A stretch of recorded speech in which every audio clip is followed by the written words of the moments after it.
Okay, so my goal for today is actually to just present you guys with a framework to better understand markets.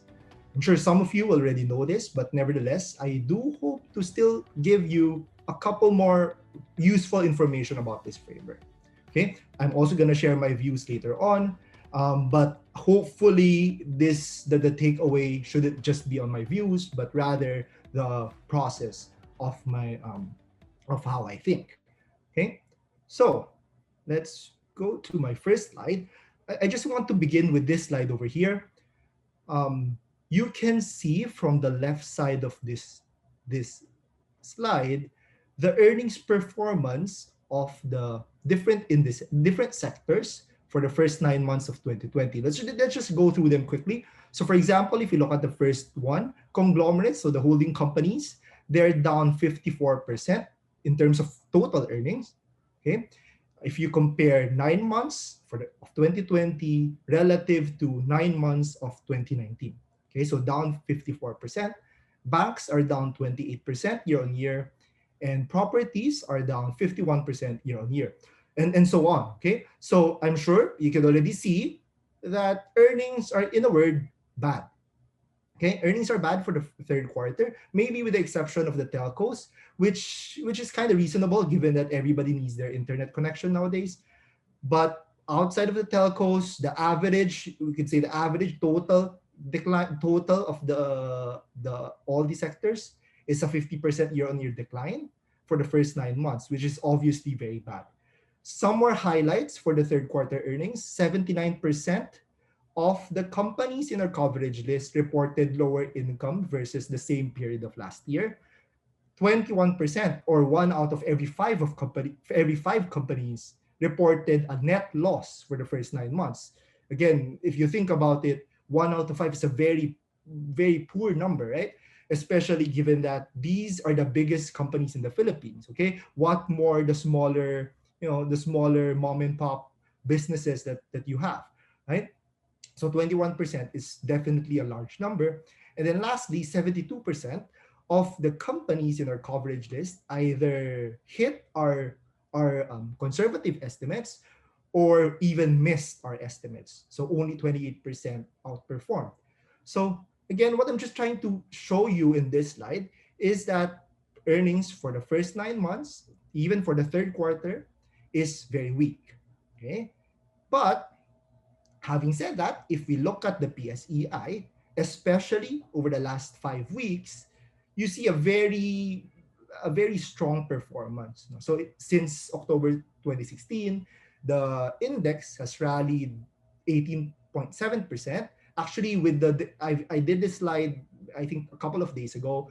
Today, we're closer to 6,800, and so the rally is still about maybe 16% since October 16.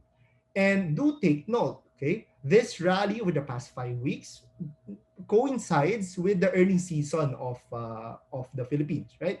The deadline is about November 15, so companies would usually report up to a month before that, right? So this rally that we saw, okay, for the last 5 weeks coincides, interestingly coincides with the rally of the earnings season, okay?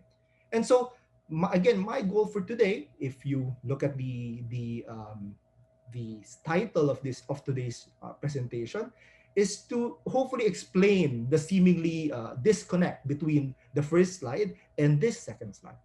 Okay, but before that, I just want to take a step back, right? So that everybody's in the same in a level field. Okay, I just want to note first, okay, that in analyzing companies, we usually have two parts. Okay, the usual misconception is that when people hear about fundamental analysis, analyzing companies, they usually imagine the income statement, the numbers, yeah, right? They imagine numbers, right? And they think that fundamental analysis is all about numbers, which is in fact wrong. Okay, there's two sides to it: numbers, of course, but also narrative. Narrative is anything that's qualitative, right? A qualitative analysis of the company, right? So, for example, in your analysis, you could say that This company is facing intensifying competition and therefore it's dragging its profitability. That's also part of fundamental analysis. And maybe if you have that view, then you should probably expect numbers to be declining or to be very low for that particular company. So a narrative would have a corresponding numbers equivalent, okay, if I may. Right? Another example would be if you think that a company is aggressively expanding in a growing industry, a good sign, a good indication of this one is if you see revenue growth that is very, very high, okay, high relative to the other companies. So numbers and narratives often come together, okay, but nevertheless there is a distinction, right? And that's the reason why I'm explaining this to you, okay. So, but before that, okay, I just want to add one more thing, right? And I'm sure if you guys have been investing for quite some time, you might have seen this already, and that is that markets are always forward looking. Okay, I'm sure you've heard of it somewhere, right? But what exactly do we mean by this? Okay, markets are always focusing on what will happen tomorrow. Okay, um, in a word, it doesn't care anymore about the past, right?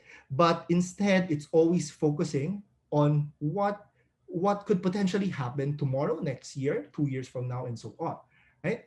And we say that the value of any stock, right, comes from expectations of future earnings. Now, if you think about it, for those of you who know, if you can still remember, your discounted cash flow formula, right? If only you can, okay? Um, if you can remember it, right, the formula is just essentially you're just taking the sum of all future cash flows, right?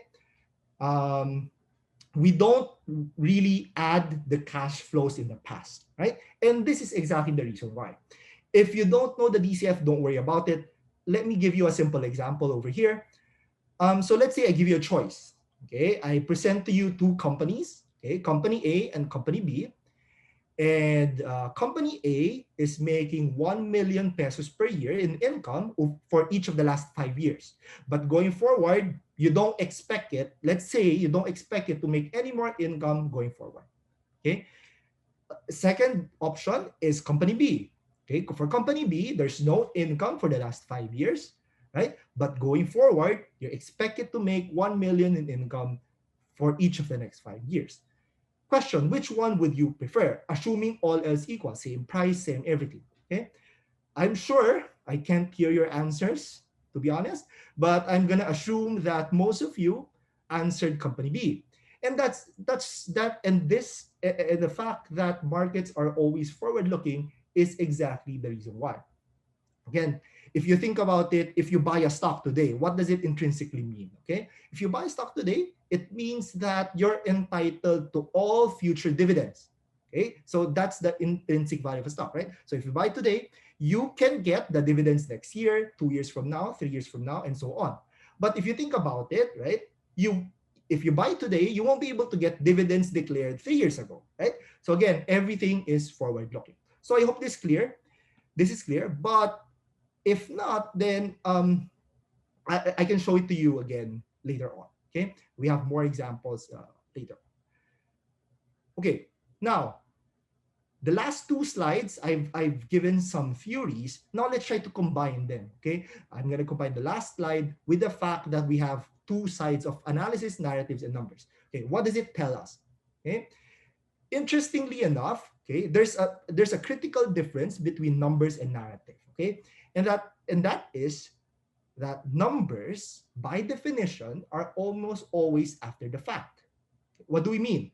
Okay. So for example, if you recall, when was the third quarter GDP announced in the Philippines?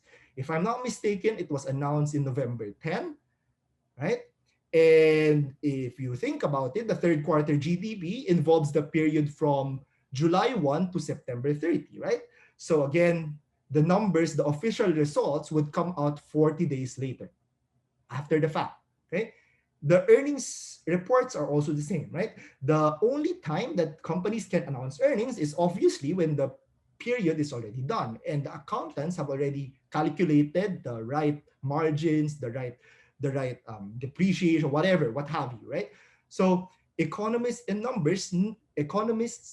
analysts need the numbers to be done, to be complete before they can compute. Okay, and that is why, again, by and large, numbers are almost always after the fact.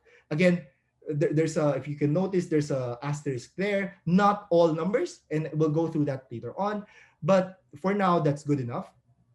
Okay, and then, but in contrast, okay, so numbers are late, but in contrast, narratives are not restricted by this fact. Okay, when we talk about narratives or stories or qualitative analysis, we're not really waiting for anything. Okay, even just anecdotal evidence sometimes could already form narratives at the extreme. Okay, so usually, again, why am I making this distinction? Okay, because usually what happens in markets, okay, is that narratives lead and then numbers verify. Okay, again, narratives lead what? Lead the prices. Okay, narratives lead the prices, and then the numbers would follow. More often than not, it's gonna verify your narratives, but if not, then it would adjust accordingly. But nevertheless, this is the general relationship. Okay, narratives lead, numbers verify. Let's look at an example, okay, to further illustrate this point. Okay, on this slide, I'm showing you the PSEi performance for the year-to-date period, and I just noted the important news for some of the dates. Okay, so if you look at this slide closely, you will notice that the first three dates that I highlighted are all narratives. Okay, and the last four are all numbers.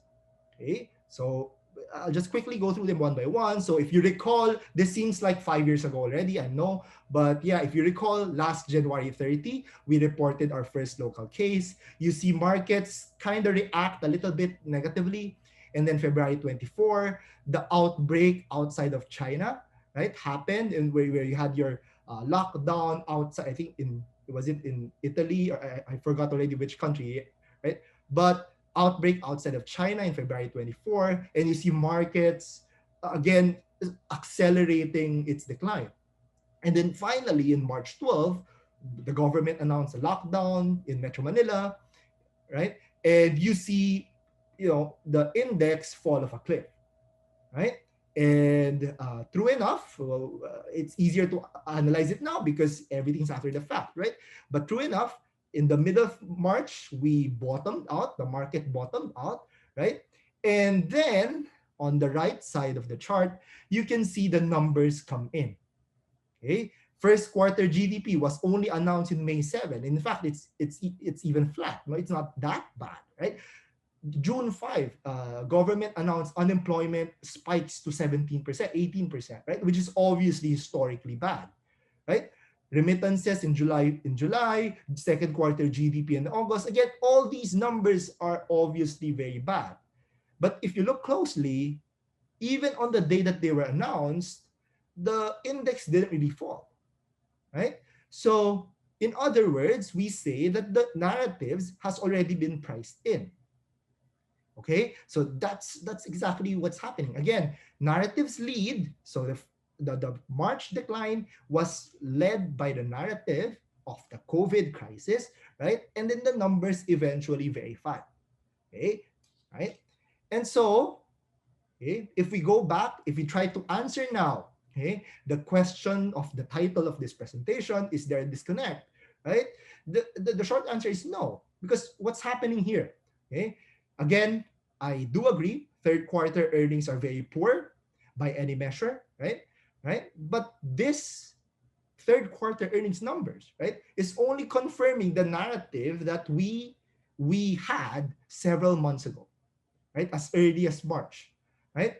This is only confirming what the markets were already pricing in several months ago, right? What's more important now, what's leading the market now, is the narrative today, and that is, I believe, you could disagree with me if you want. That's not the point of this presentation, right? I believe the narrative today is all about the vaccine and it's all about the recovery, right? Seemingly, I think a month ago, we didn't have any vaccine. Today, we have at least 3 vaccines with very good numbers, right? And what else? Economy is slowly but surely recovering, right? You see cases declining, right? Staying low for the last several weeks now. So all very good indications. Okay, so that to me is what's happening. There's really no disconnect between the earnings and the performance of the index. Instead, we just have to use the right framework to understand their relationships. Okay, again, narratives lead, numbers verify. Okay, so at this point, I'm going to predict some of your questions that you might have in your mind now. Okay, you might say that, okay, is it really that simple? Okay, with a positive narrative today, can we just aggressively buy regardless of price? I guess maybe your question, right? Because I just said narratives would lead, right? So I just go all in today and then, or even use margin and then hope for the best, right? Another question that you might have is that should we still even bother reading research reports then, right? Because I did say that historical earnings are, in a word, irrelevant. Okay, so at this point, let me give you the short answer. The short answer is unfortunately no, and allow me to give some nuance to my answer. Okay, for the first one, given the positive narrative today, can we just aggressively go all in, right? And just to add a little bit of detail, what usually happens in markets is that, okay, you have your narrative, but at the same time, even if you have a positive narrative, it doesn't mean that the share price goes to a million or to infinity, right? It's gonna stop at some point. And what's usually happening is that the markets are trying to anticipate future numbers, and they reflect it in the appropriate share price level. Okay, so again, the markets are always trying to anticipate future numbers. Okay, it's not always right. They're not always correct, but they're gonna try their best to anticipate future numbers. Okay. And so the right question now becomes, okay, if you're following me, hopefully you're still following me, the right question now is whether or not the narrative has already been priced in. Okay, has it already been fully priced in? And to be honest with you, this is one of the hardest questions in investing, and I don't really want to answer it as of this point. So maybe later on, if you want to ask me questions about it, how do I know whether one is priced in or not? Then maybe you can ask it in the questions later on. Okay, but that should be the question now. Okay. And then secondly, okay, should we still even bother reading research reports? Okay, unfortunately, I would say yes. I am part of the research team, so hopefully you still read our reports, right? But let me give you some reasons why. Because at the end of at the end of the day, the goal of any research report is not just to retroactively analyze what happened before, right? That's not the end goal. That's just the starting point. The end goal is to set future expectations. Okay, and sometimes we say that it's true. Okay, sometimes historical numbers can help us form expectations about the future. Okay, so for example, if you have a company that has been consistently growing by 5% per year in terms of revenues for the last 5 years, maybe you could extrapolate the numbers and say that next year it's going to grow by 5%. So just an example. Okay, so again, historical numbers have value because they may help us predict future earnings. Okay, but on their own, if we're going to stop at historical numbers, they're irrelevant.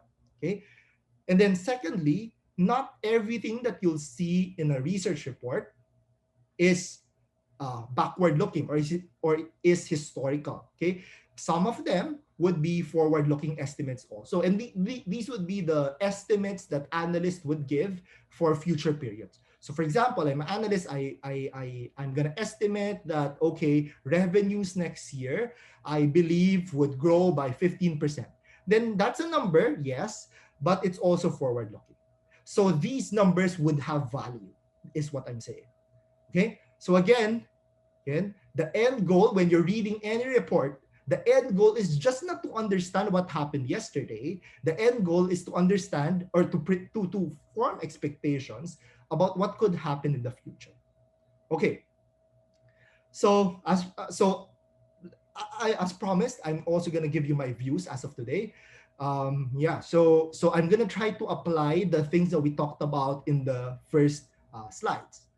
Okay, um, first one. Okay, current numbers definitely look bad. I'm not here to disagree with that. Third quarter numbers very bad. Even all the economic numbers that you're seeing today still very bad. Okay, but I really believe that this is already largely expected or largely priced in. Okay, at this point, I just like to make a distinction, okay, with market expectations and analysts' expectation. Okay, some of you might look at them as just one and the same, but they're really not. Okay, let me explain. So, market is everybody that's participating in the stock market, everybody that's clicking the button to buy or to sell, they're part of the market. Okay, versus analysts. Analysts are just people with the job, the official capacity of predicting and sharing their views about what could happen in the future, right? So analysts could be a part of the market, but they're only a small part. Let me give you maybe a simple example for this one. So if you recall, the second quarter GDP ended at 17% down year on year. And if you read the news reports, this is much worse than the average of the analysts' estimates, which was about 10% year on year decline, right? But if you look at the performance of the market that day, if it's truly that worse than expectations, then you could expect markets to react negatively, right? Because it's not yet priced in.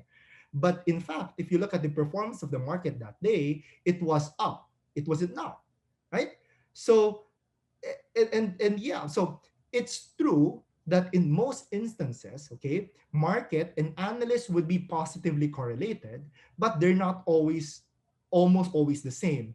For yeah, for the several reasons, but maybe I can name a few. For example, analysts sometimes they don't want to stick their necks out, right?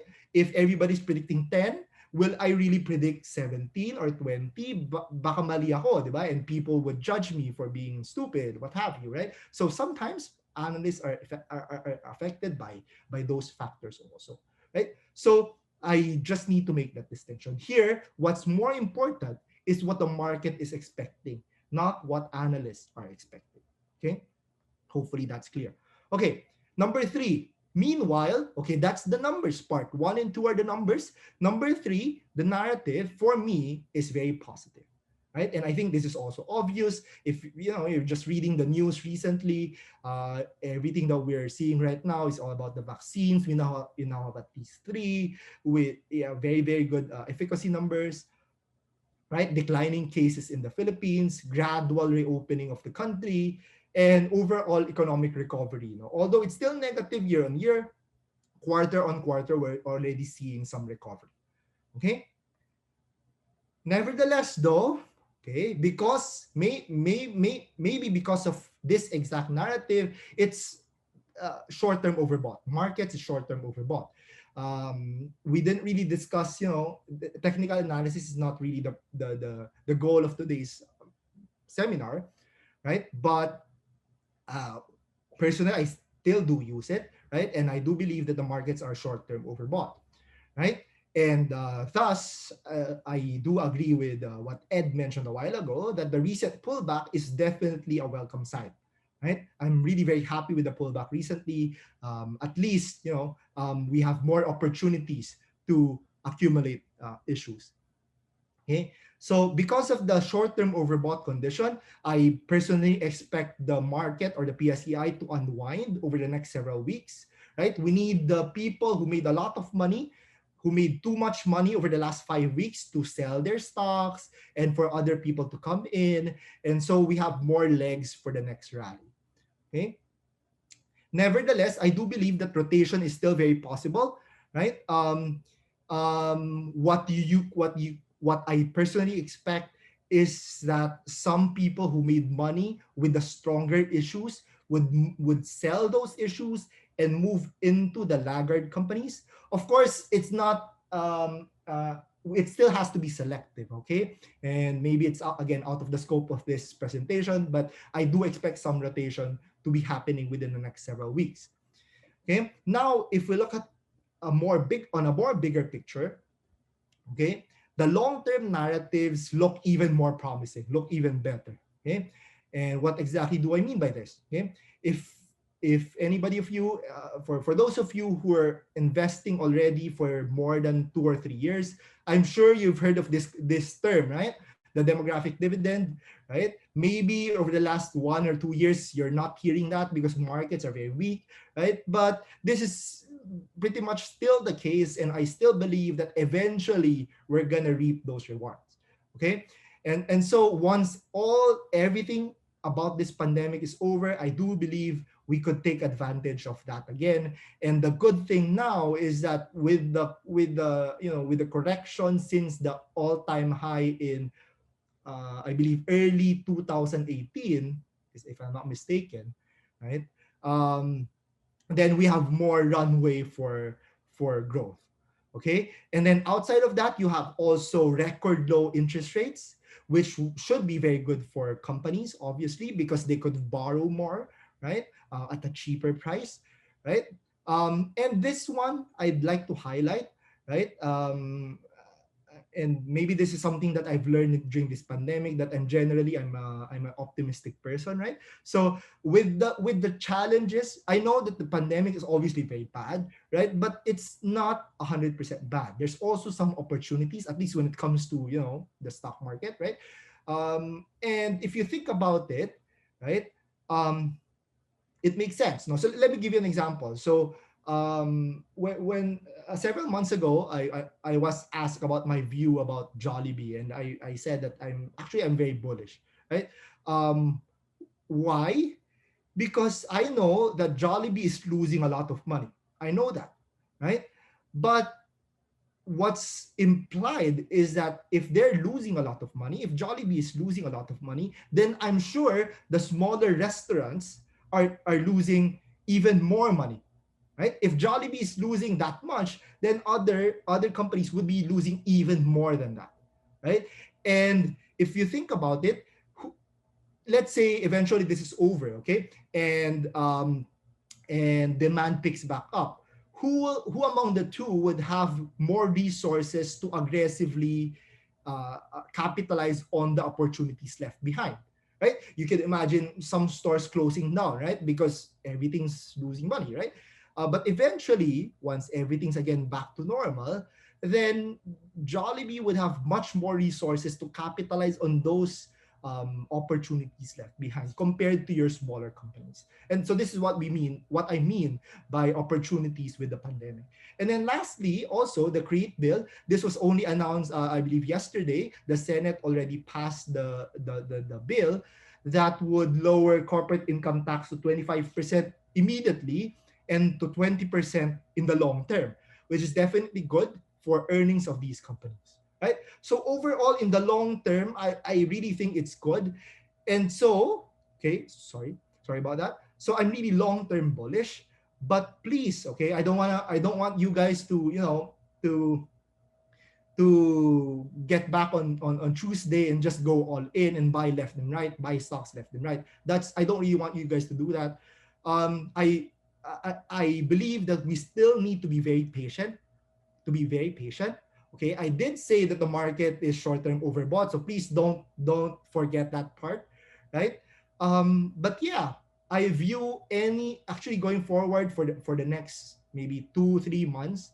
I'm gonna be continuously looking for personally. I'm gonna be looking for opportunities to buy, right? And that's also what I've been doing actually for the last several months. But I'm gonna continue that going forward. And I often just whenever I feel scared or hesitant to buy, I always think of this question: no? If not now, when will I buy? Right? When the numbers are already good, right? If if we apply the narrative versus numbers framework, right? If the numbers are already all very good, then most likely prices are already there, right? They're up there, right? So if not now, when? Okay. Of course, I'm not really talking now, doesn't really mean Tuesday, okay? But it means we should be actively looking for opportunities to buy. If you know your technicals, then maybe you'll wait for the right setups to participate, to accumulate. If you don't know, don't worry about it. You can just do some sort of EIP, peso cost averaging, to remove that timing aspect, right? But at least for me, I'm just looking to accumulate. Okay. So before I end, just my last slide for today. I do hope really that you focus on the process and not just my views. Okay. For several reasons. Number one, um, um, my assumptions, okay, my views is dependent on my assumptions, and my assumptions could be wrong. Okay, so if you focus on the process and you apply your own assumptions, then you can come up with your own views, which may be better than my views. Okay, so hopefully you do that. And another thing, markets are also very dynamic, right? So my views for today, I could literally change my view over the weekend. So let's say, knock on wood, wag naman sana, but let's say a negative development with the vaccine comes out over the weekend that basically pushes us back, then I might change my view because the narrative then would be different again, right? So yeah, so please again focus on the process, not my view. And yeah, obviously learning something new is always good, right? Okay, and another note, okay, last note, okay, this tool, the narrative numbers that I shared to you, please do take note. It's not comprehensive. It's not the end all be all. It's not the secret sauce of investing, right? It's just one tool. Okay, so don't just say it's not. I'm not saying that just because a narrative of a stock or of a country is good, just go all in. No? There's other factors to consider, like the earnings analysis, like your technical analysis, like your sentiment, fund flow analysis, all those other tools that we also need to learn, to be honest, right? But hopefully I've shared this just one simple tool to help you make a bit better decision for your investments.